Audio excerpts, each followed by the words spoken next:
C'est l'heure à présent de la revue de presse française avec Clémence Dibou. Bonjour Clémence. Bonjour. On commence bien sûr avec les 1 an de la victoire de François Hollande, un anniversaire en forme de gueule de bois. Oui, 1 an après, l'heure n'est plus vraiment à la fête. La presse française, qui n'est pas très tendre ce matin avec le président, la une de 20 minutes par exemple, reprend la formule du candidat Hollande qui avait fait mouche à l'époque lors du débat télévisé contre Nicolas Sarkozy. Moi, président, depuis 1 an, eh bien, entre les crises, entre les affaires et les manifestations, François Hollande doit composer avec une popularité au plus bas, une popularité tellement basse que les soutiens se font de plus en plus rares. Et c'est Libération qui titre ce matin « François Hollande est un homme seul ». Et le journal de gauche qui a choisi de s'arrêter sur un seul chiffre pour résumer toute la situation. 24%, la cote de confiance de François Hollande 1 an jour pour jour après son élection. C'est tout simplement le niveau le plus bas jamais enregistré. Alors, un homme seul, ça pourrait aussi être le titre choisi par Libération ce matin. Le quotidien est allé chercher les personnalités qui avaient à l'époque soutenu François Hollande, le candidat Hollande. Eh bien, aujourd'hui, il n'y a plus grand monde pour le soutenir, pour lui trouver grâce. Entre Geneviève de Fontenay, qui voterait, elle, aujourd'hui, Jean-Luc Mélenchon, ou la journaliste Audrey Pulvar, qui trouve que François Hollande ne défend pas assez les travailleurs, il n'y a guère que le chanteur Benjamin Biolay pour se déclarer pas totalement déçu pour le moment du président.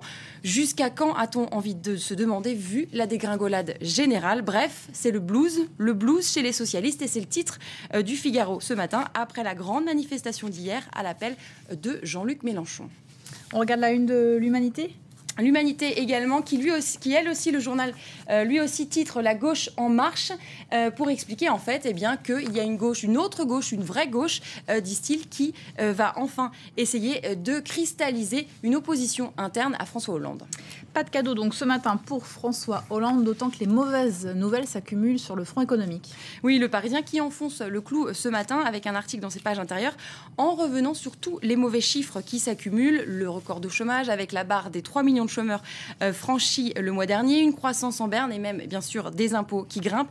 Ça fait assez mauvais genre parce que juste à côté, il y a un autre article un peu plus loin dans le journal, un article dans lequel on apprend que 2012 a tout simplement été une année très prospère pour les traders. On y apprend que la rémunération des traders des 3 principales banques françaises est en hausse. 297 000 euros en moyenne de salaire fixe et de bonus. Ça représente quand même 2 milliards d'euros en pleine hausse des impôts. Ça tombe assez mal pour un président qui voulait en finir avec la toute-puissance des banques.